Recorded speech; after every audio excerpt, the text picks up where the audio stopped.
Hello guys, pakita ko sa inyo paano mag-incubate naman ng super worm. Pakita ko sa inyo mga ando sa incubator ko. Dito tayo. Ano ba yan?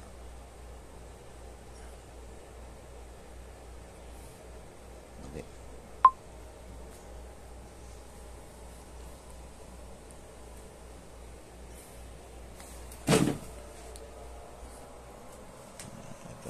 Pakita ko sa inyo yung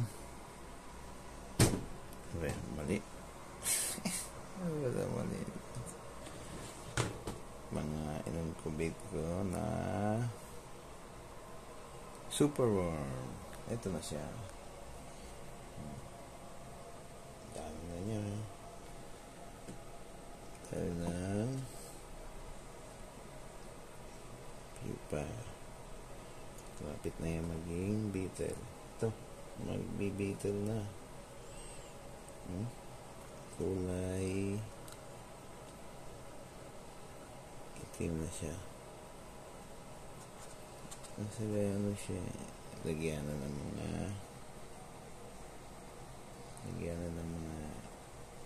sauce yan. Yung iba ayaw pa nila.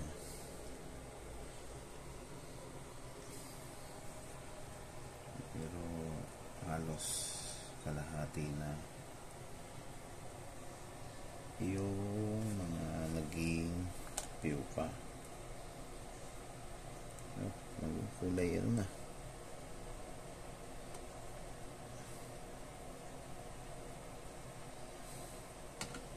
Wala po tayong cut. Yan po, ano tayo. Yan po. Hindi walang edit po to. Yan ay live.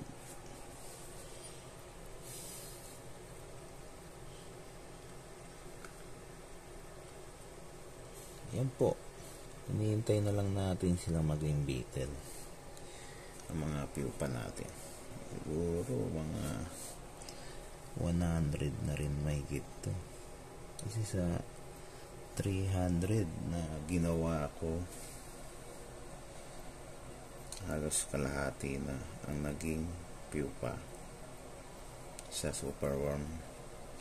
At marami pang susunod. Ito pa, mga naka-letter C. Ayan po, ano natin yung mga naka-letter C.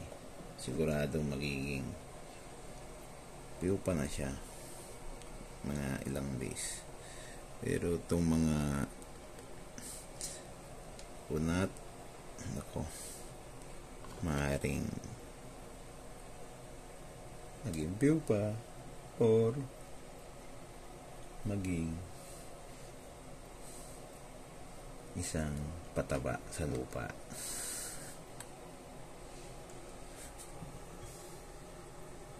Marami silang nakabaloktot. Mas maraming baloktot.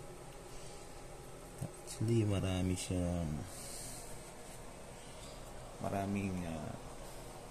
mga namatay siguro mga 4 to. Check natin yun, nasa 5 ang namatay mula nang na-isolate natin sila dito sa isang box. Pero may mga butas siya. Kailangan kasi sa madilim siya para mabilis. Sunod, magbe-breed na tayo ng para dumami na siya. Marami to gagawin natin. Tapos may naka-schedule doon na isusunod natin dito para yung natin production ng beetle ay continuous, hindi siya mawawala. Paikot-ikot lang siya. Pakita ko sa inyo yung ating mga superworm.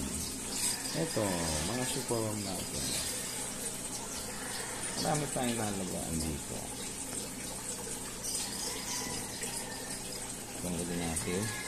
Lalagyan natin ng net. May net tayo kasi maraming ibon. Sa labas lang kasi siya. Sa labas lang ng garahe. Tapos kalaban natin butiki. Pero di naman niya mauubos yan. Hindi niya kayang ubusin. Siguradong puputok yung tiyan niya sa dami. Pero ito na, bubuksan natin.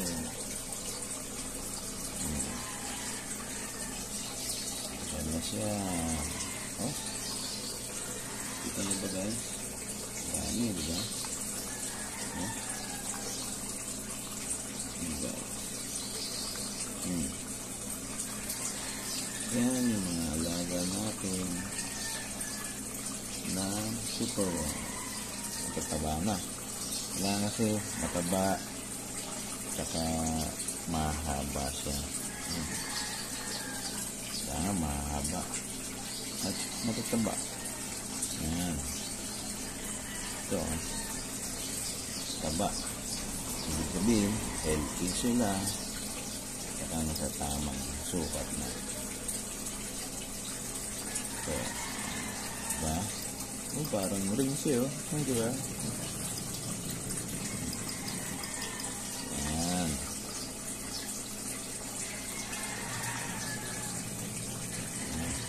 Mataba siya, diba? Kailangan talaga ganito.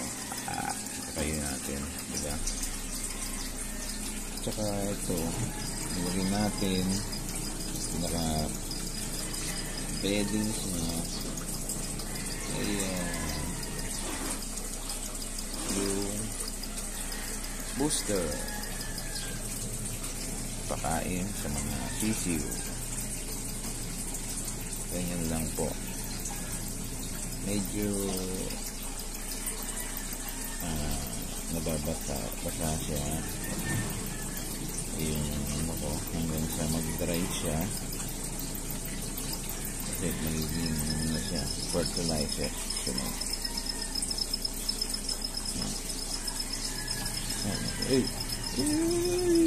Parang si Tarzan.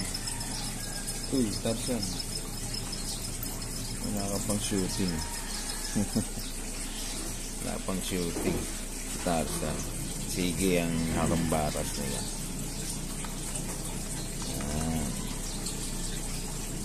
Check-in na sila. Ito yung source of water nila. Natakloban na kasi. Yan yung papaya to eh. Papaya. Nilagay ko. Balat ng papaya. Siyempre kinain ko yung laman. Tapos ano doon kanila naman yung balat para pagkuha nila ng tubig. Marami tayo alaga dito ngayon, mga pang feeds pa lang siya sa mga pets. Maraming mo order na pang pets nilang pa lang nila. Kaya pa kita natin sunod na video natin yung lubia naman at cricket. Marami tayong nalagyan dito.